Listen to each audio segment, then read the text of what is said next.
would I put it? I'll have to wing it.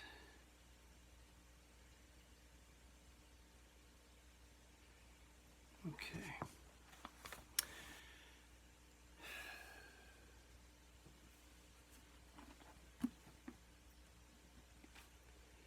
I have to start writing things down.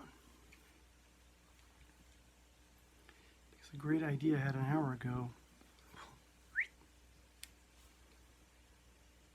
I'm talking about the same thing again, but I'm just adding a little something to it.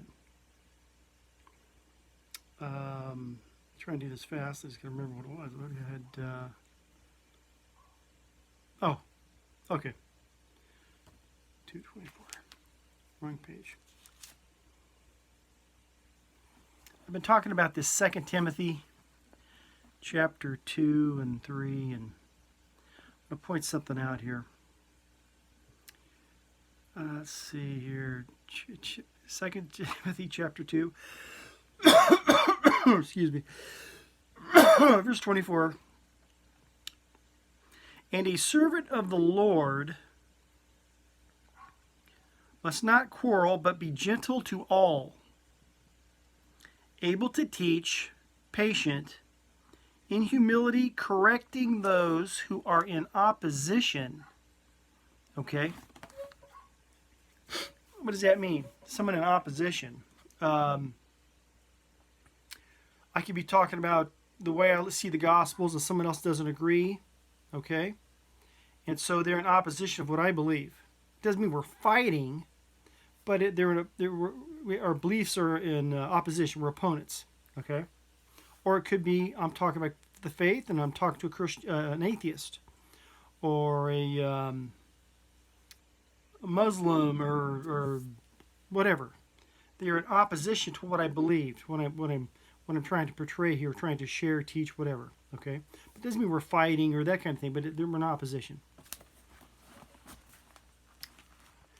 And it says, and we must deal with those people as servants of the Lord, must not quarrel, but be gentle to all, able to teach, patient, in humility, correcting those in opposition. If God perhaps will grant them repentance so that they may know the truth. Okay, I've already talked about this. Okay, so what's the big deal? You go back to the video I did about death metal for Jesus.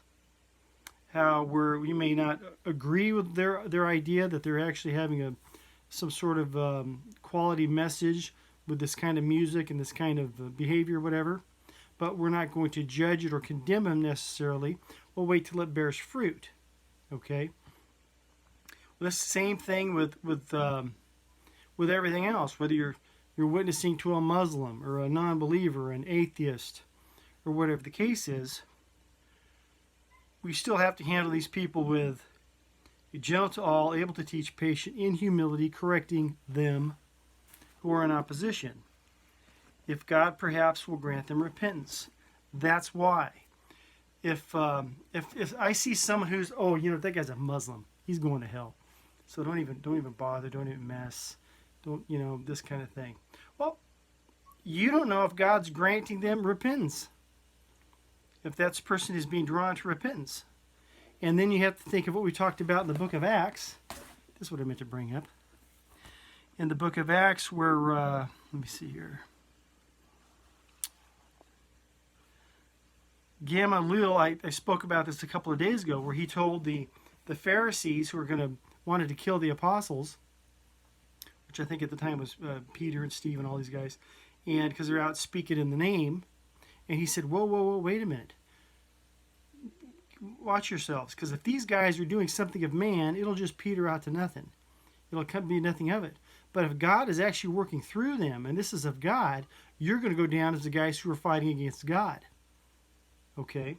So kind of that kind of idea is that Gamaliel, he said, hey, if this is of God, you don't want to be in opposition of it. I'll give you the exact quote. Let's see, for these days to...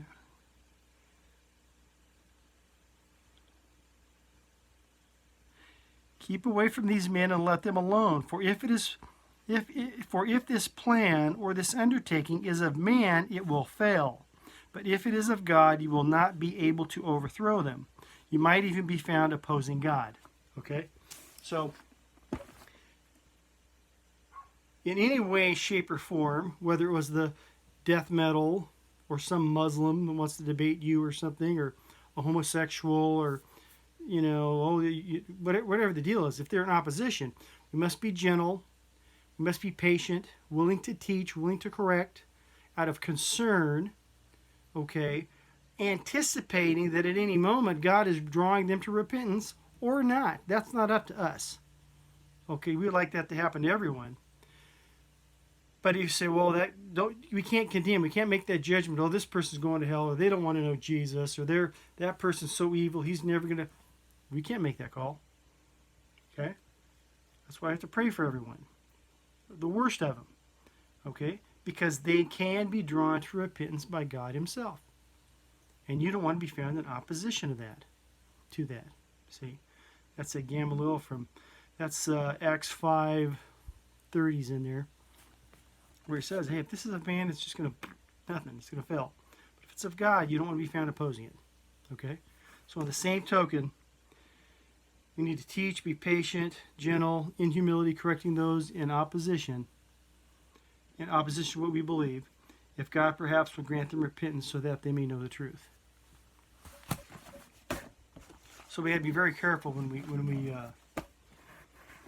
in all cases where you're dealing with someone that it could be the most stubborn atheist you've dealt with, or whatever, or wants to mess with you or whatever the case is.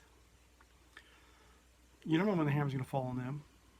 Okay, and we'll talk about this down the road as far as repentance, whether it's you repented of your own or whether you're drawn there by God. That's a big deal. People say, "Oh, well, these people never change." Let me tell you, real repentance, that's a mind changer. You are a different person. You think entirely different after that.